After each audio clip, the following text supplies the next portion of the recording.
Армысыздар, ұлт өміріндегі өзекті мәселелер мен толғақты түйіндерді тіліне тиек ететін көкейтесті каналының оқырмандары.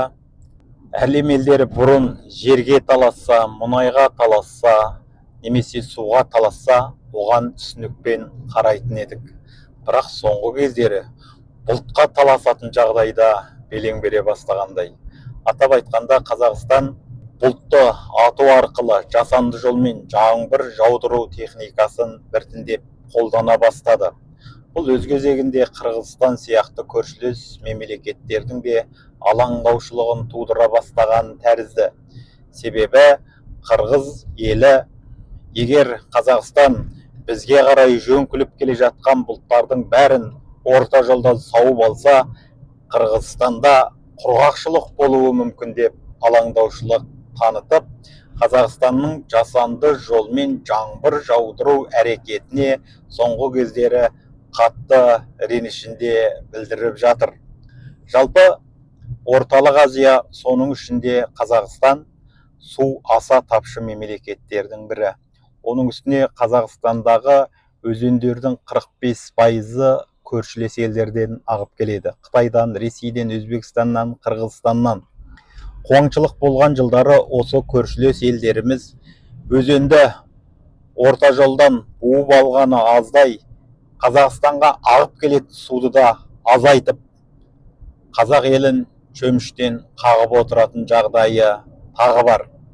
Екінші тұрғыдан, Қазақстандағы атыз арық құрылысының әлі де кемелсіздігі, Қазақстан тұрғындарының су үнемдеу санасының әлі де төмендігі Қазақстандағы көпсудың сырап болуына мұрындық болып отыр.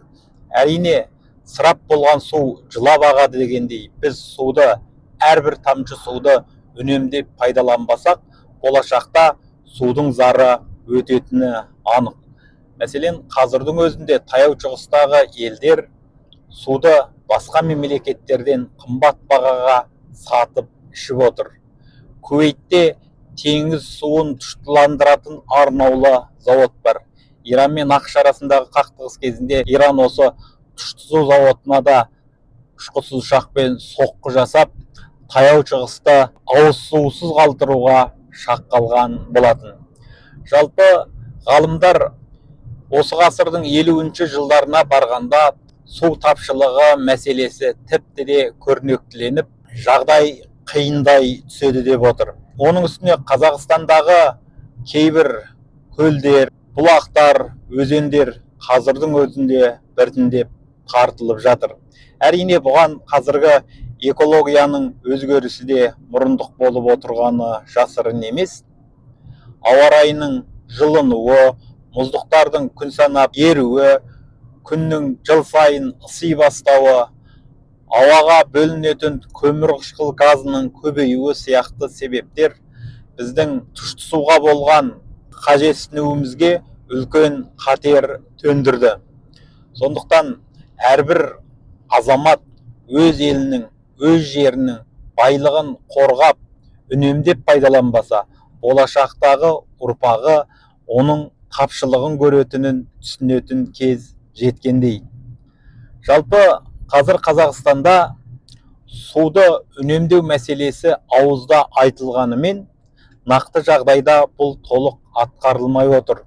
Әрине, су тапшылығы күшейе беретін болса, онда алдағы уақытта ауыз судың бағасы да тіпті қымбаттай түсуі мүмкін. Қазірдің өзінде су бағасы арзан емес.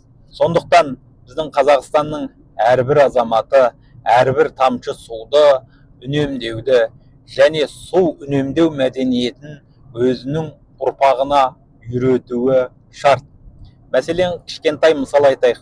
Қазіргі жастардың көбі таңертең беті қолын жуған кезде су ағатын шүмекті ашып қойып, тісін ысып жуып жатады. Сол тіс жуған уақытта 1 минут немесе 2 минут уақыттың ішінде ашық тұрған шүмектен қаншама су сырап болып ағып жатыр. Демек, осындай тұрмыстағы қарапайым әдеттеріміздің өзі неше көп, неше жүз көп, тіпті неше тонна суды сырап етіп жатқан болуы мүмкін. Бұл айналып келгенде болашақ ұрпағымыздың жан тамырына балта шабу деген сөз. Ислам дінінде де суды үнемдеп пайдалануды, керек десеңіз дәрет алған кезде де суды беталды сірәп қылмауды дәріптейді. Сондықтан біздің отандастарымыз су үнемдеу мәдениетіне баса назар аударып, ортамыздың таза болуына, суымыздың ысырап болмауына ерекше көңіл бөлгені жөн сияқты. Қазірше айтарымыз осы. Ықыластарыңызға рахмет. Келесі кездескенше сау саламат болыңыздар. Еліміз аман, жұртымыз тыныш болсын.